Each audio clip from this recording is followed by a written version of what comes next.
Hello everyone, कैसे हैं आप सब। आई होप आप सभी अच्छे होंगे। तो आज की इस वीडियो में हम एडवांस्ड न्यूमेरिकल एनालिसिस का नेक्स्ट लेक्चर करने वाले हैं, जिसमें हमारे पास टॉपिक रहेगा फ्लो चार्ट। स्टूडेंट्स, आज के लेक्चर में हम अपनी बुक से ही कवर करेंगे अपने टॉपिक को, क्योंकि अगर हम नोटबुक से करते हैं तो उसमें ज़्यादा टाइम लगता है। हम एक एक चीज़ अच्छे से पहले लिखते हैं, फिर उसको एक्सप्लेन करते हैं, तो 2-3 लेक्चर लग जाते हैं। अब आज के लेक्चर में हम इस टॉपिक को भी कवर कर लेंगे, इसके बेस्ड एग्जाम्पल भी हम देख लेंगे, ठीक है। तो इससे हमारे पास जो टॉपिक है वो जल्दी कंप्लीट हो जाएगा। तो हमारे पास क्वेश्चन क्या है, आपसे जो क्वेश्चन पूछा जाएगा फ्लो चार्ट के ऊपर वो इसी टाइप से पूछा जाएगा। अगर लॉन्ग में पूछा गया, शॉर्ट में पूछा जाएगा तो आपसे सिर्फ डेफिनेशन पूछ सकता है फ्लो चार्ट की, ठीक है। तो आप देख लीजिए आपको किस टाइप से क्वेश्चन पूछे जा सकते हैं। तो सबसे पहले हमारे पास क्वेश्चन है, what is flow chart. Flow chart हमारे पास होता क्या है, illustrate various symbols which are sufficient to draw the flow chart of any algorithm. तो हमारे पास एल्गोरिथम क्या है, सबसे पहले एल्गोरिथम में यहाँ पे वर्ड यूज हो रहा है एल्गोरिथम होता है। हमारे पास कुछ भी हमें टास्क करना है तो उसमें जो हमारे पास प्रोसेसर अप्लाई होंगे, जिन प्रोसेस का यूज करते हुए हम अपने टास्क को कंप्लीट करेंगे, तो वो पूरा प्रोसेस हमारे पास एल्गोरिथम होता है, ठीक है। अब हम जब फ्लो चार्ट बनाते हैं तो अपने एल्गोरिथम को एक सिंबल की फॉर्म में यूज करते हैं, सिंबल्स का यूज करते हमारे पास जो एल्गोरिथम है उसको कंप्लीट करते हैं, अपने प्रोसेसर को कंप्लीट करते हैं। तो जब हमारे सिंबल्स जो हमने यूज करे हैं उस एल्गोरिथम को कंप्लीट करने के लिए उन सिंबल्स का स्पेशल अलग रोल होता है। मतलब कोई सिंबल किसी प्रोसेस को डिनोट करता है, कोई सिंबल किसी प्रोसेस को। तो हमें इसमें जितने भी वेरियस सिंबल्स होते हैं, बहुत सारे सिंबल्स हम यूज करते हैं, तो उन सिंबल्स को, एंड यहाँ पे ये लिखा है various symbols which are sufficient. मतलब हमारे पास सिंबल्स तो बहुत सारे होते हैं, लेकिन जितने हमारे पास सफिशिएंट है उस फ्लो चार्ट को रिप्रेजेंट करने के लिए उन सभी सिंबल्स को एक्सप्लेन करना है, उनके बारे में बताना है, ठीक है। तो सबसे पहले हमारे पास डेफिनेशन है फ्लो चार्ट की। तो फ्लो चार्ट देखते हैं क्या है। The pictorial representation of an algorithm is called a flow chart. मतलब एल्गोरिथम तो हमने देख लिया, जो भी हमारे पास प्रोसेसर है। अब जो वो प्रोसेसर है उसे अगर हम पिक्चर की फॉर्म में, डायग्राम की फॉर्म में अगर रिप्रेजेंट करते हैं तो वो डायग्राम बनके जो हमारे पास फाइनल डायग्राम आता है उसे ही हम बोलते हैं कि वो हमारे पास फ्लो चार्ट है, ठीक है। In a flow chart each processing step is placed in a box. अब जो हमारे पास फ्लो चार्ट होता है उसमें हर एक स्टेप को हम एक बॉक्स में रिप्रेजेंट करते हैं।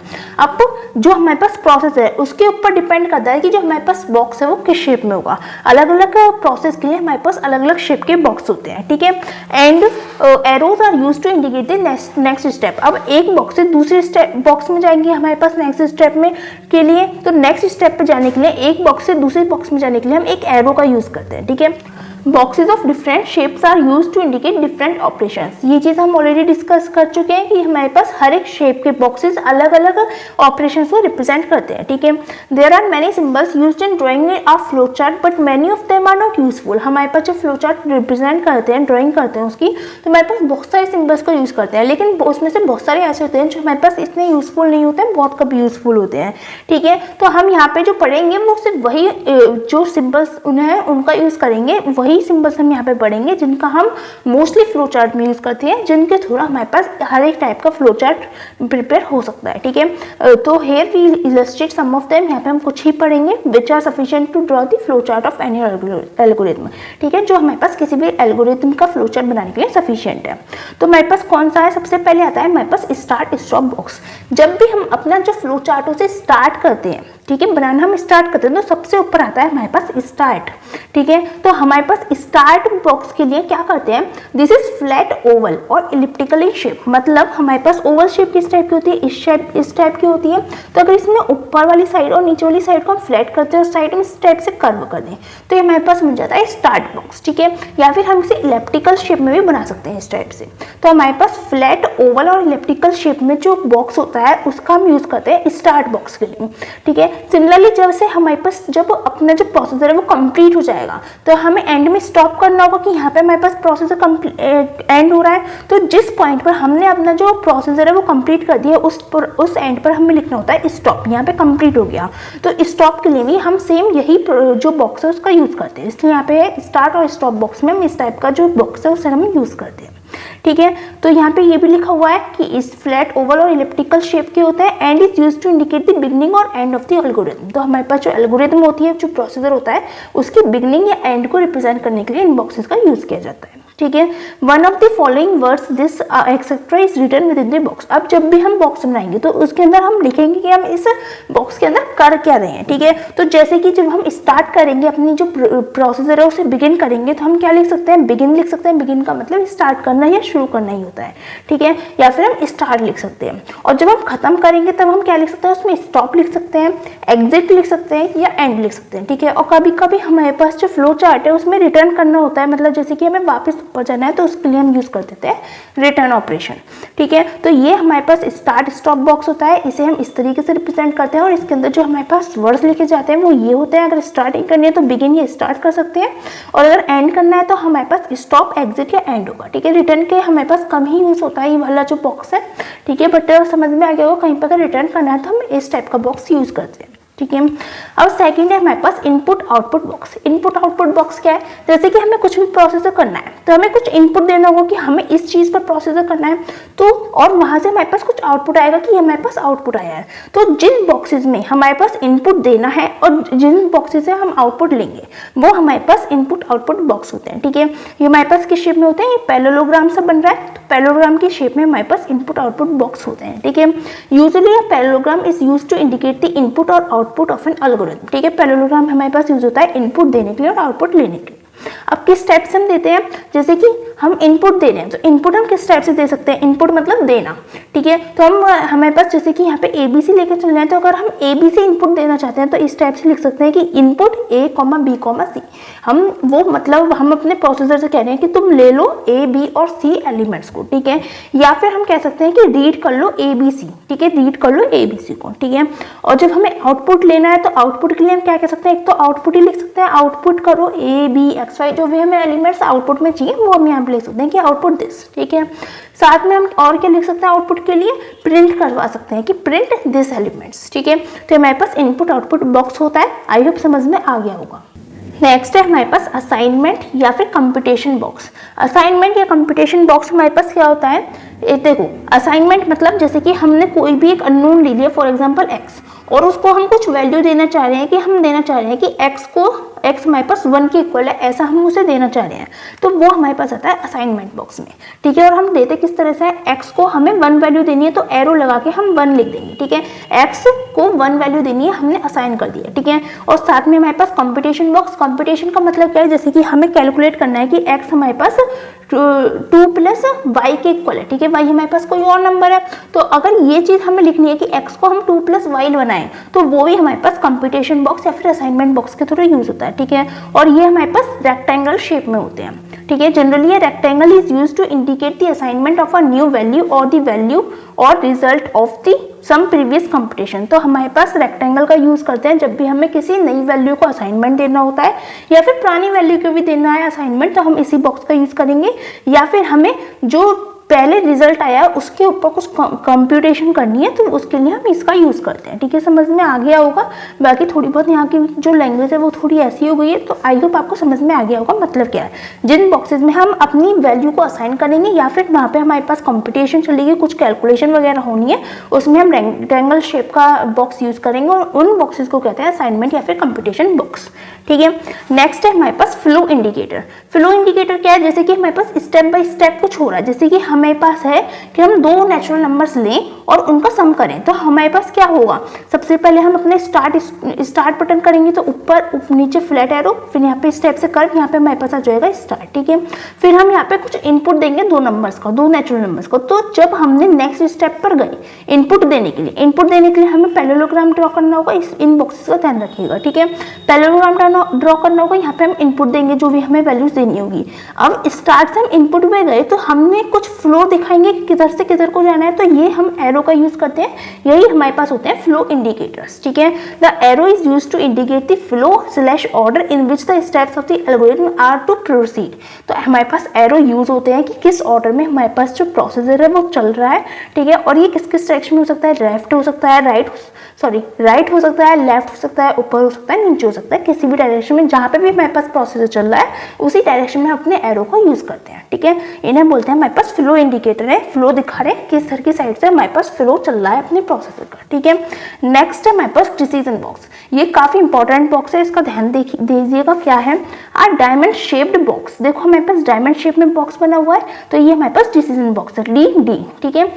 Is use to indicate a decision position. अब देखो ऐसा कोई पॉइंट आ जाए जहाँ पे हमें डिसाइड करना है, जैसे कि हमारे पास कुछ क्वेश्चन दे दिया कि हमारे पास 2 नंबर है और उनका सम ग्रेटर देन 2 होगा, तो वो हमारे पास प्रिंट होगा, अदरवाइज नहीं होगा, ठीक है। कोई भी 2 नंबर का सम x प्लस वाई का सम ग्रेटर देन 2 है तो वो प्रिंट होगा, वरना नहीं होगा। तो यहाँ पे हमारे पास डिसाइड करना होगा ग्रेटर देन 2 है तो प्रिंट करवाएं, वरना नहीं करवाएं, ठीक है। तो ऐसी जब कंडीशन आ जाती है जहाँ पे हमें कुछ डिसीजन वगैरह लेना है, तो वहाँ पे हम डायमंड शेप बॉक्स का यूज करते हैं, ठीक है। A logical expression is return with in the diamond box. तो हमारे पास जैसे कि यहाँ पे लॉजिकल एक्सप्रेशन ही तो है, लॉजिकल एक्सप्रेशन कौन से होते हैं, greater than, less than, equals to, double equals to, मतलब चेक करना कि इक्वल है या नहीं है, और नॉट इक्वल्स टू वाले साइन, ये जो साइन होते हैं ये हमारे पास किसके होते हैं, लॉजिकल ऑपरेशंस होते हैं। तो हम जब डायमंड शेप बटन यूज करते हैं, जहाँ पे भी हमें डिसीजन लेना होगा वहाँ पे हम डायमंड शेप बटन यूज करेंगे, और डायमंड शेप बटन के अंदर हमारे पास लॉजिकल एक्सप्रेशंस लिखे जाते हैं, जैसे कि ये है, ये लॉजिकल एक्सप्रेशन है कि दोनों का सम हमारे पास ग्रेटर देन 2 होना चाहिए, तो ये डायमंड शेप के बॉक्स के अंदर हमारे पास इस टाइप से लॉजिकल एक्सप्रेशंस लिखे जाते हैं, ठीक है।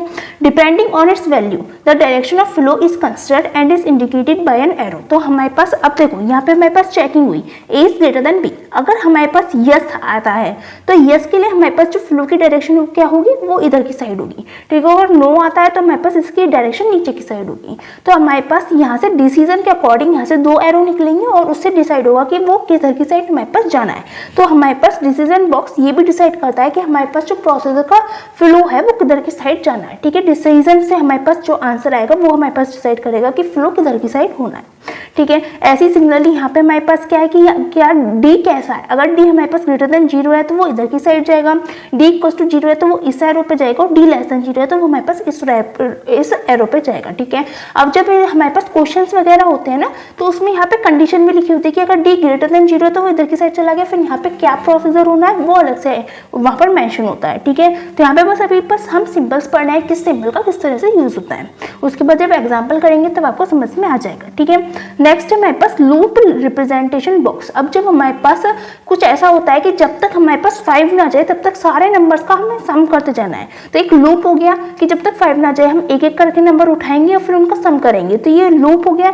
तो जो हेक्सागोनल बॉक्स का हम यूज करते हैं जब भी हमारे पास लूप रिप्रेजेंटेशन होती है, the hexagonal box is used to indicate the beginning of a loop. जहाँ पे भी हमारे पास जो लूप है वो स्टार्ट होगा वहाँ पे हम हेक्सागोनल बॉक्स का यूज करते हैं। जैसे कि यहाँ पे बना हुआ है हमारे पास हेक्सागोनल बॉक्स है और इसके अंदर लिखा हुआ है for i equals to 1 to 5। जहाँ पे भी हमारे पास i की वैल्यू 1 से लेकर 5 तक होगी, वहां तक हमारे पास ये प्रोसेसर चलता रहेगा, और इसके आगे हम एरो लगाकर अपना प्रोसेसर लिख सकते हैं कि क्या हमें प्रोसेस करना है, ठीक है। अब नेक्स्ट है हमारे पास कनेक्शन बॉक्स। कनेक्शन बॉक्स क्या है, जैसे कि हमने कुछ पेज पर लिखा, ठीक है, पेज पर हम अपना फ्लो चार्ट बना रहे हैं। अब एक पॉइंट पर अगर हमारे पास पेज खत्म हो जाएगा, लेकिन हो सकता है फ्लो चार्ट हमारे पास अभी भी कंटिन्यू हो, तो वो जो हमारे पास कनेक्शन बॉक्स होगा कि यहाँ पे हमारे पास खत्म हुआ, फिर नेक्स्ट पेज से हम स्टार्ट करेंगे। तो जो हमारे पास बॉक्सेस का यूज करते हैं ऐसे कनेक्ट करने के लिए कि इसके बाद ये आएगा, वो हमारे पास होते हैं कनेक्शन बॉक्सेस, ठीक है। The circle is used as a connection box. तो जहाँ पे भी हमें कनेक्शन बॉक्स का यूज करना है तो उसमें सर्कल का हम यूज करते हैं when it is inconvenient or impossible to draw flowchart within a single page. That is when a flowchart is so large that it requires more than one page to be drawn, then this symbol is used. तो हमारे पास जहाँ पे flowchart बड़ा होता है एक page पे, वो खत्म नहीं हो सकता है, तो उस केस में हम कनेक्शन बॉक्स का यूज करते हैं। The numbers are written within the circle which correspond to the continuation of flow. तो हमारे पास सर्कल जो बॉक्स है उसका हम यूज करेंगे कंटिन्यूएशन बॉक्स के लिए, कनेक्शन बॉक्स के लिए, ठीक है। और जो कनेक्शन बॉक्स है उसके अंदर हम वो नंबर लिखेंगे जहां से हमारे पास नेक्स्ट पेज पर अपना जो प्रोसीजर है वो कंटिन्यू होना है, ठीक है। ये हमारे पास होता है कनेक्शन बॉक्स। नेक्स्ट है हमारे पास सब procedure box. A sub processor box is represented in a flowchart by double line rectangle. The name of sub processor is written within the box and details of this sub processor are specified elsewhere. तो students ये जो box है हमारे पास वैसे कम use होता है, but इसका काम क्या है कि जो है ये सबसे पहले इसका डायग्राम देख लीजिए। हमारे पास रेक्टेंगल होता है, रेक्टेंगल में अगर हम डबल लाइन कर देते हैं, एक साइड डबल लाइन कर देते हैं यहाँ पे और यहाँ पे हमने डबल लाइन कर देते हैं, हमारे पास सब प्रोसीजर बॉक्स हो जाता है। और इसका यूज क्या है कि जहाँ पे भी हमने प्रोसीजर करने हैं, तो कहीं पर अगर हमें छोटा सा एक और प्रोसेसर करना है, सब प्रोसेसर करना है, तो वो हमारे पास इस बॉक्स के अंदर लिख सकते हैं। जैसे कि प्रोसेसर तो चल ही रहा है, ठीक है, अब उसके अंदर एक छोटा सा प्रोसेसर और है, तो हम उसमें सब प्रोसेसर बॉक्स का यूज करेंगे और इसमें सब प्रोसेसर में जो भी हमारे पास प्रोसेस हो रहा है वो इसके अंदर रिप्रेजेंट किया जाएगा। ठीक है, कम यूज होता है, कभी बहुत बड़ा फ्लो चार्ट मिल जाएगा तो उसमें हमारे पास सब प्रोसेसर का यूज होता है, तो तब हम ये बॉक्स यूज करते हैं। ठीक है, नेक्स्ट है हमारे पास एनोटेशन बॉक्स। एनोटेशन बॉक्स क्या है? It is use to add comment in flow chart. It is symbolized by an open sided rectangle and is connected to the flow charted by a dotted line. तो इसमें क्या होता है annotation box में, जैसे कि हमने कहीं पर अपना फ्लो चार्ट बना रहे हैं, अब कहीं पर ऐसा लग रहा है कि जो रीडर है उसे कंफ्यूजन हो सकती है कि हमने यहाँ पे फ्लो चार्ट को इस तरीके से क्यों करा, तो साइड में हम एक कमेंट लिखना चाहें कि ये चीज़ हमने इसलिए करी है, तो उसमें हम एनोटेशन बॉक्स लगाते हैं। उसमें हम क्या करते हैं कि एक ओपन साइडेड रेक्टेंगल करते हैं। देखो ओपन साइडेड रेक्टेंगल होना चाहिए, यहाँ पे एक जो साइड है वो हमारे पास ओपन होती है। ठीक है, ओपन साइडेड रेक्टेंगल होता है और ये जो रेक्टेंगल है कनेक्टेड होता है फ्लो चार्ट से by dotted line. Dotted line हम इस तरह से डॉटेड लाइन से हम इसे कनेक्ट कर सकते हैं अपने फ्लो चार्ट में। ठीक है, तो हमारे पास हो गया है एनोटेशन बॉक्स। तो इस तरीके से हमारे पास 9 सिंबल्स हैं मेनली जो हमारे पास फ्लो चार्ट में यूज होते हैं, जो हमने डिस्कस कर लिए। लास्ट वाले तो बहुत कम यूज होते हैं। ठीक है, लेकिन हमने इसलिए और डिस्कस करे, बाई चांस आपसे क्वेश्चन पूछ लिया जाता है तो आप थोड़ा सा लॉन्ग लिख सकें, इसलिए यहाँ पे और डिस्कस किए गए हैं। ठीक है, अब हमारे पास एक क्वेश्चन है जिससे आपको और क्लियर हो जाएगा फ्लो चार्ट का हम कैसे यूज करते हैं। तो क्वेश्चन क्या है? Write an algorithm and draw flow chart to find the values of y equals to √1 + x² for x equals to 0 to 2। तो हमारे पास क्या हो रहा है कि हमारे पास y इक्वल्स टू √1 + x² है। यहाँ पे हमें वैल्यू फाइंड करनी है y की, जहाँ पर x की वैल्यू 0 से लेकर 2 पर होगी। ठीक है, अब देखो यहाँ पे हमें ऐसा कुछ नहीं बोला है कि जो x की वैल्यू है 0 से 2 वो नेचुरल नंबर होगी या रियल नंबर होगी, तो हम अपने अकॉर्डिंग एक गैप लेके चलेंगे जिसके अकॉर्डिंग हम अपने उसमें वैल्यू पुट करेंगे। अब देखो यहाँ पे हमें कुछ x की वैल्यू डालनी होगी स्टार्टिंग में। यहाँ पे स्टार्टिंग वैल्यू कितनी है? 0। तो सबसे पहले हम क्या करेंगे? सेट करेंगे कि x हमारे पास 0 के इक्वल है। ठीक है, यहाँ पे हमने पहले रफली अपने जो स्टेप्स होने वाले हैं वो हम लिख लेंगे, उसके बाद अपना फ्लो चार्ट बनाने का प्रोसीजर कंप्लीट करेंगे। तो सबसे पहले हम क्या करेंगे? x को हम 0 मान लेंगे। ठीक है, जब हमारे पास x 0 हो जाएगा तो हमारे पास y क्या होगा? √1 + x² के इक्वल होगा। ये चीज़ हमें क्वेश्चन में दे रखी है। ठीक है, और हम फिर उसके बाद करेंगे कि प्रिंट करो y को। y हमारे पास क्या आने वाला है वो हम प्रिंट करेंगे। ठीक है, अब देखो जब हमारे पास x इक्वल टू 0 था उसमें हमारे पास y की कंडीशन आ गई। अब हमारे पास x हमें पास कितने तक ले जाना है? 2 तक ले जाना है। तो हम क्या कर रहे हैं? Add 2 with x। यहाँ पे 0.2 है। ठीक है, यहाँ पे इस क्वेश्चन में जो बुक वाले हैं वो 0.2 का गैप लेके हुए चल रहे हैं। ठीक है, तो इन्होंने क्या करा कि जो पहले x था 0 उसमें हमने 0.2 को ऐड कर दिया। यहाँ से हमारे पास वैल्यू कितनी हो जाएगी? पहले 0 थी, अब 0.2 हो गई। 0.2 ऐड करा 0 में तो 0.2 हो गई। उसके बाद हम चेक करेंगे कि क्या x < 2 है, क्योंकि हमारे पास x की वैल्यू 2 से बड़ी नहीं होनी चाहिए। अगर 2 से कम है तो हमारे पास जो प्रोसेसर है वो यहाँ से अगेन स्टार्ट हो जाएगा कि y की वैल्यू हम कैलकुलेट करेंगे, फिर y को प्रिंट करेंगे। ठीक है, तो इस तरीके से हमारे पास जो प्रोसेसर है वो चलता रहेगा। अब इसको हम फ्लो चार्ट में कैसे रिप्रेजेंट करेंगे वो देखिए। अपना फ्लो चार्ट कैसे करें? सबसे पहले हम स्टार्ट करेंगे। स्टार्ट हम फ्लैट ओवल शेप्ड बॉक्स से करते हैं, उसके अंदर हम स्टार्ट लिखते हैं। ठीक है, उसके बाद हम क्या कर रहे हैं? हम सेट कर रहे हैं x इक्वल टू 0, मतलब x को वैल्यू असाइन कर रहे हैं कि उसके अंदर सबसे पहले हमारे पास 0 जाए। अब असाइनमेंट बॉक्स हमारे पास रेक्टेंगल शेप बॉक्स से रिप्रेजेंट होता है, तो हमने रेक्टेंगल बना दिया और उसमें 0 हमने असाइन कर दिया, 0 असाइन टू x। ठीक है, उसके बाद हम क्या कर रहे हैं? हम कंप्यूट कर रहे हैं y इक्वल टू √ के अंदर 1 + x²।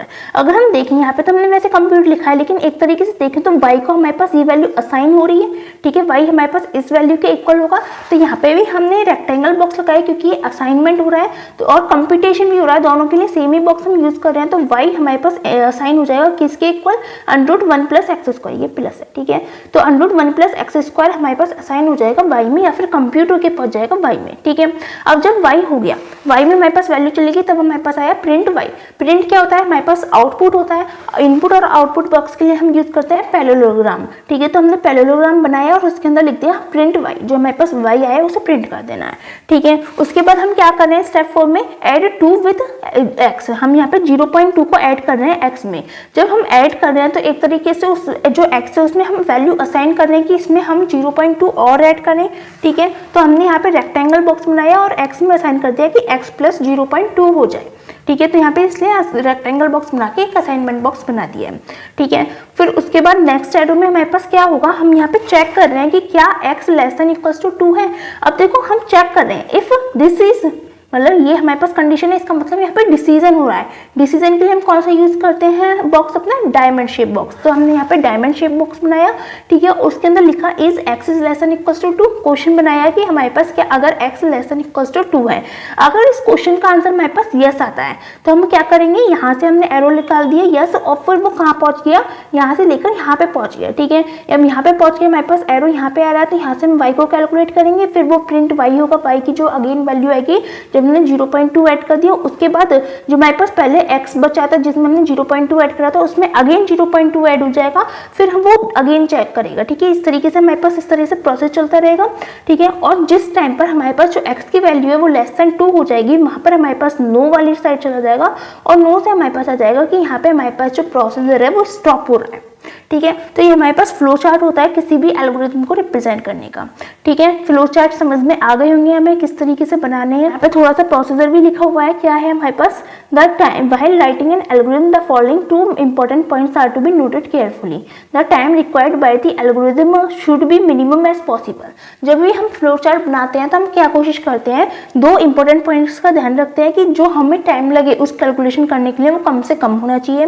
सेकेंड पॉइंट है total space required by the algorithm should also भी मिनिमम एज पॉसिबल। तो हम फ्लो चार्ट बनाने में जितना स्पेस हम ले रहे हैं वो भी कम से कम होना चाहिए, ठीक है। An algorithm is said to be efficient if it takes less time and space. तो हमारे पास जो प्रोसीजर होता है, जो एल्गोरिथम होती है वो एफिशिएंट तभी मानी जाती है जब वो कम से कम स्पेस ले और कम से कम टाइम में वो कैलकुलेशन करके दे दे, ठीक है। तो ये हमारे पास इस क्वेश्चन का फ्लो चार्ट था। अब यहाँ पे और कुछ क्वेश्चन आ रहे हैं जिन्हें हम नेक्स्ट लेक्चर में डिस्कस करेंगे या फिर देखेंगे नया टॉपिक लेने। आई होप समझ में आ गया होगा फ्लो चार्ट क्या होता है। यहाँ पे एक और क्वेश्चन है फ्लो चार्ट का, देख लीजिए क्या है। Write an algorithm and draw flow chart to read a set of n integers and calculate the sum of odd integers and even integers separately. मतलब हमें एक ऐसा फ्लो चार्ट बनाना है, पहले उसकी एल्गोरिथम लिखनी है फिर उसका फ्लो चार्ट बनाना है, जिसमें जो हमारे पास n इंटीजर्स है, n नंबर ऑफ हमने इंटीजर्स लिए हैं, ठीक है। उस इंटीजर्स को पहले वो रीड करे और फिर उसमें जो ऑड इंटीजर्स है उनका सम अलग करे और जो इवन इंटीजर्स है उनका सम अलग करे। ऐसा हमें फ्लो चार्ट बनाना है। तो यहाँ पे पूरा का पूरा फ्लो चार्ट और नीचे हमारे पास स्टेप बाय स्टेप की एल्गोरिथम भी लिखी हुई है, ठीक है। आई होप आपको समझ में आ जाएगा, आप देख लीजिएगा खुद ही, यहाँ पे पूरा सॉल्यूशन है। अगर नहीं होता है तो मैं आपको नेक्स्ट लेक्चर में समझा दूंगी, कमेंट सेक्शन में बता दीजिएगा। आज के लेक्चर में बस इतना ही करते हैं। अगर आपको हमारी वीडियोस अच्छी लग रही है तो प्लीज़ हमारी वीडियोस को लाइक कीजिएगा, अपने फ्रेंड्स के साथ शेयर कीजिएगा एंड हमारे चैनल को सब्सक्राइब कीजिएगा। Thanks for watching.